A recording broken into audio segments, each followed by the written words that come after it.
Hello and welcome back to another video. We're currently sat in the V5. I'm in this one because it's making a horrible noise. I was pushing it the other day and we've got some knock coming from the engine. My gut feeling tells me it's either a chain tensioner or a valve. We bent a valve, so it's not looking good.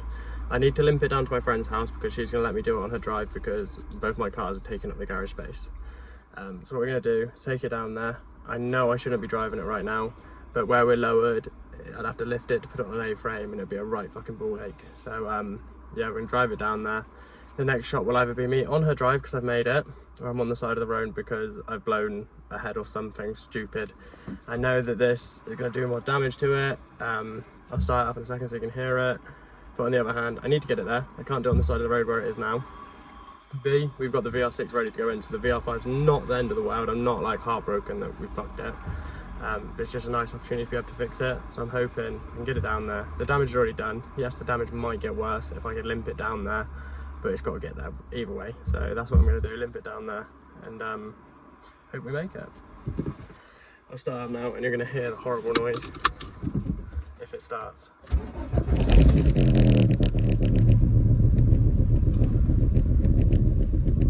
Let it warm up for a bit. You can't hear it when it's at low revs, and when it gets higher it gets louder, and that's what makes me think that it's the tensioner, hopefully, because that's the cheaper one. Obviously you're going to think it's going to be the cheaper one or the easier one. They're both not really massively expensive.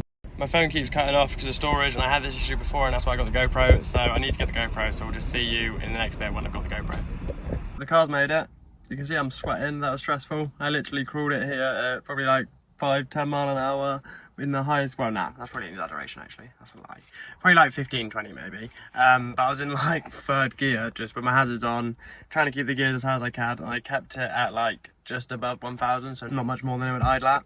So then I just crept along, didn't stop any lights, and we made it here, and the knocking sound wasn't prominent when I was driving. I'll quickly show you it now, but I'm also going to go grab the GoPro. So you're on the GoPro, you can see the angle's a lot wider, but it's just easier for me to film on because I can just change the memory cards and I don't have to worry about my phone storage. What I've just found, let me just get it out because I'm sat on it. This is the top of the sensor to my speedo, and this is why my speedo's not working, I think. When I took it off, you're meant to disconnect it from here, but I just snapped the whole thing off, and I was like, my speedo's not working. Then I'll check the sensor. I was like, oh, you mean the round thing? And like, well, no, if it's round, you've broken it. So yeah, I've broken that. Now let me just quickly turn the car on and show you what my problem is. I'm not going to rev it too much because I know it's going to cause damage, but you've at least got to hear it.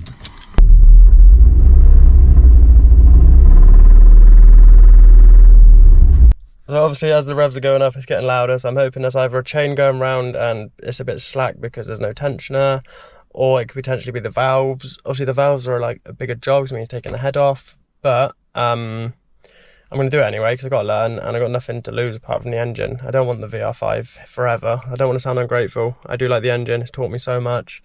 I've never really done much on it, but it's not the end of the world if I don't end up fixing it because it's not electronic. So for example, I can't have cruise control. The parts are really hard to get. It still runs off a HT lead rather than a coil pack. It's only 150 brake horsepower. All these things will hold me back in the future, so that's why I want to swap the engine. I'm just not ready to swap the engine just yet. So that's why we're going to fix it. So I was just speaking to the camera for like 5 minutes, I wasn't even recording it. But got a V5 behind us, got a bonnet up, we're going to start doing some work on it. The plan is to try and take the air intake off, but because it's all one big unit and I've never done it before, it might take us a while, but then once we've got that off, we can get the spark plugs out, take the camshaft cover off and have a look at bits in there. We're also going to drain the oil. I'm just waiting on an oil dumper thingy to put it all in like one of those containers.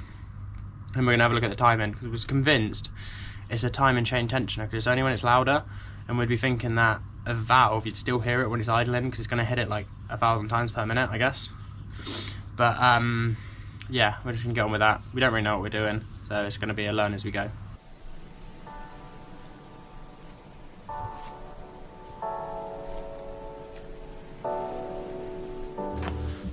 My dumbass just tried to start it with no spark plugs in it. I really don't know much about cars apparently. Not much. This one's rounded, the fuck. So this bolt here is rounded, this bottom one. So I'm going to try and get a bigger torque and hammer it in, see if we can get a grip. If not, we'll drill it out. I need to drill that one out. Annoyingly, my boss pinched my drill bit, not deliberately, but I've actually left it in his drill. So we're going to use a slightly bigger one, and I need to get another drill bit set because all my HSS ones have snapped from doing this.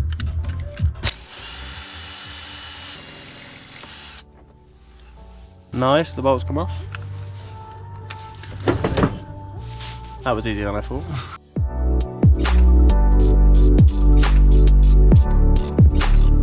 For anyone wondering why I don't have this bottom section of my wheel arch liner, it's because where I've got bigger wheels and I'm lowered, it rubs on there.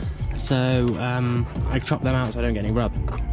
But I've still got enough in there to protect some of the stuff. So I'm not getting complete wheel spray. It goes all the way back and protects the back of it still. Oh, that should be the bumper off. Oh god. That is definitely not how you do it if you don't want to scratch your bumper.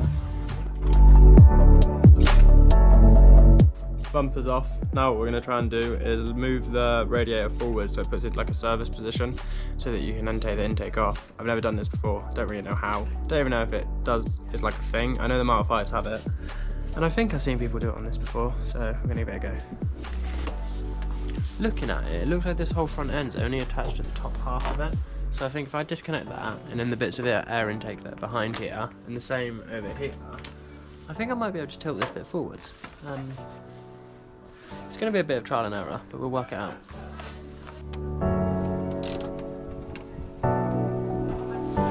Right, that side's got a plastic cover I've got to take off.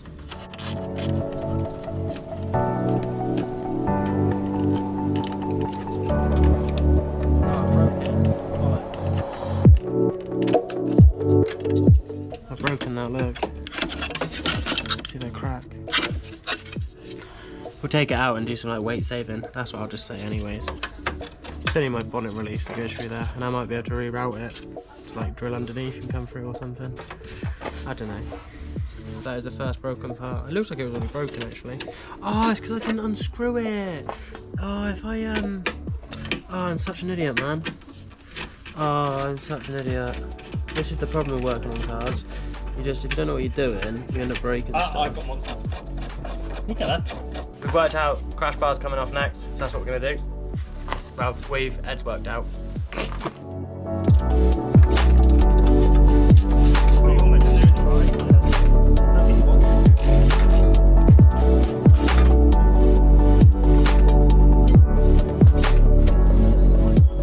So we've got it so that the bumper slides forward, but it's being held on by these coolant hoses. So we've got these coolant hoses, and I'll be completely honest with you, I can't find anything to empty the coolant into, and the best I can find is the inside of a slow cooker. And don't ask why I've got this in my van, but this is what we're going to try and empty the coolant into. No, we're not. Why not? Because that'll get 1/8 of the water into it. I don't think you understand how much coolant an engine holds. Yeah. We can do the quick swap. To what? The floor. Because you need something to swap it to. The floor, mate. Right, so you just push the Golf up onto these blocks because where we're lowered, we can't actually get the car jack underneath it. And we're going to jack it up so that we can start draining the coolant. We found a bucket that we're going to use.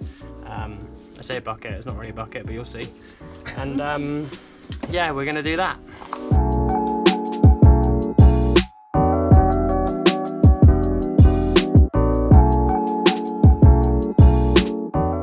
So the car's jacked up and we're just going to quickly empty the coolant, and then once that's done we'll probably call it for a night. But yeah, I'm just going to film me empty the coolant. So I've got my slow cooker pot ready to drain the coolant in. What's good about the Manifold Golf, it's got like a little tap thing that you just unscrew. I'm going to show you guys this because I don't think my LDA3 had this. Yeah.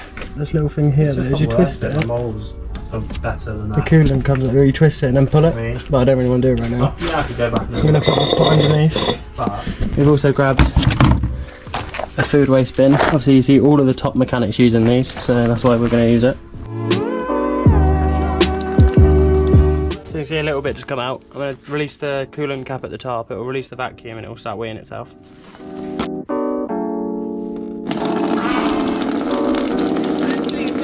So my light died, but the coolant's been draining for bloody ages. It's still going.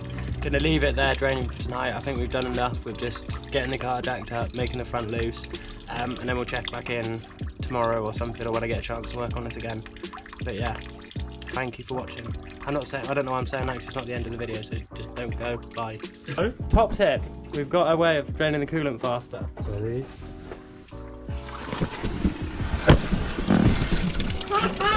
Do it again.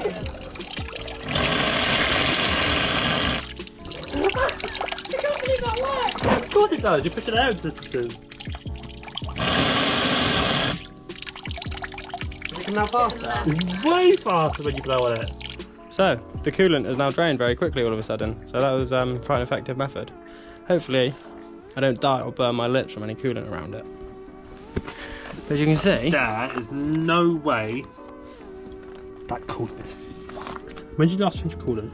Probably about 4 years ago, mate. That's fucked. Look at what's floating in it. Do you reckon that's part of the engine or the recycling bin? Yeah, nah, that's not good.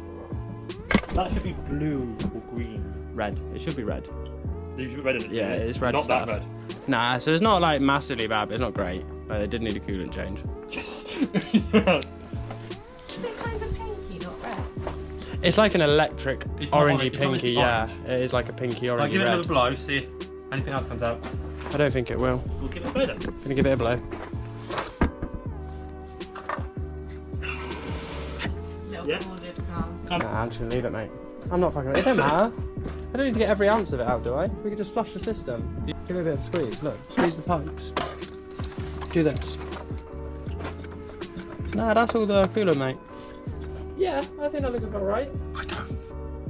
I think that does. I don't. My coolant's always topped up. I've always topped my coolant up because I got a light that tells me. He's acting like his car's much better. We'll go out to the coolant in yours and see the colour of it. Are you still recording? Yeah. Do you want to do a video? My coolant was changed 2 months ago. Same.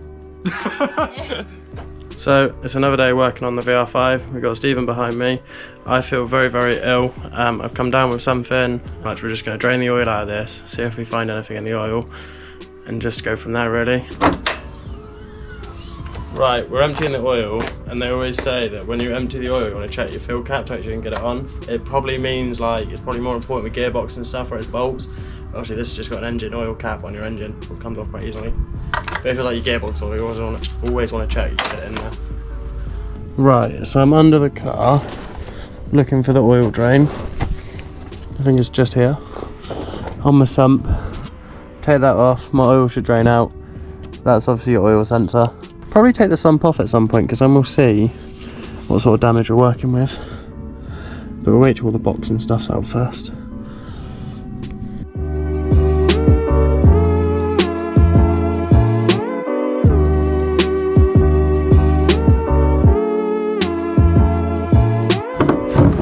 Look at that, that's how your hands. I'd say that was successful. The oil is drained. I didn't really think about it. It's not really going to tell us much about the engine because when you look at it, all of the broken bits are probably sat right in here and not flowing over. But we'll have a look at the oil, we'll put the cap back in now, and at some point we'll just have to take the sump off. Do not drop the oil plug, do not drop the oil plug. There we go. What we're going to do is we're going to go back to try and take the intake off. I don't know how to do this, so I'm going to quickly watch a YouTube video and try to figure it out. You think you got electrocution? No, I just figured you'd probably smack my hand afterwards. Let me push it down. Pop it out. Yeah, yank it. You gotta slide it that way a little bit. Then yank it. It's not slid far enough. I'll slide it back then. Speak to it. Ask it to come out and it might. You can't slide Please, it. battery. You can't slide it out far enough. I'll give it to you. I tipped it and then you got it. You were just fucking massaging it, mate. You gotta slap it. You keep None of this treating it. massaging gentle shit. I was just looking at it trying to figure it out.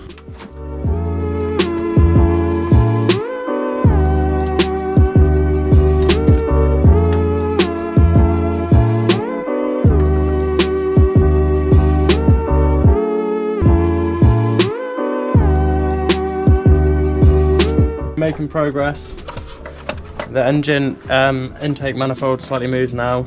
We've taken 2 bolts out of here, some out of the sides. but hopefully we'll be able to get this off at some point.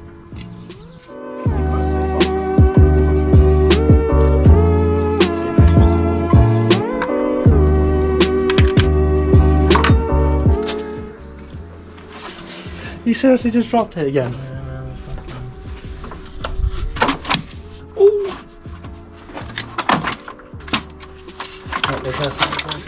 Oh, you're attached. You are attached by a couple here.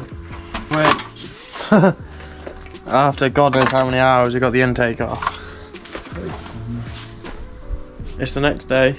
I've come out to work on the car, and I thought I'd show you a little recap of what we did. So I'll quickly show you the engine bay. I've just got the manifold in front of me. But we got one of the manifold off, which I've never done before. Involved taking the throttle body off. Obviously the filter's out, battery's out. A lot of the bolts were down here, so we ended up loosening this so it comes forward. But we didn't have to take the aircon off, luckily.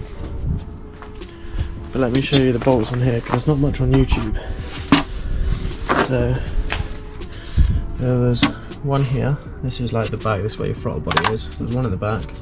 Took the throttle body off with 4 bolts around it. Oh god, don't want to scratch it.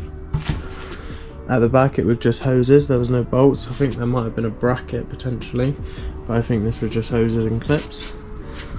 We kept this hose on because it was easier to split further down.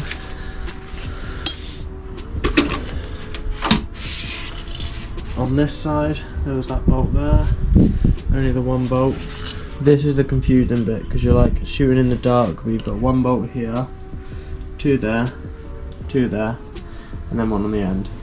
And then this all comes off as 1 unit. You could disconnect some hoses from your throttle. No, this is the actuator for the flaps inside the intake. This is the actuator for the flaps inside the intake. I have to admit that was probably the worst intake manifold to be taken off. When I worked on my Audi it was so much easier than that. But yeah.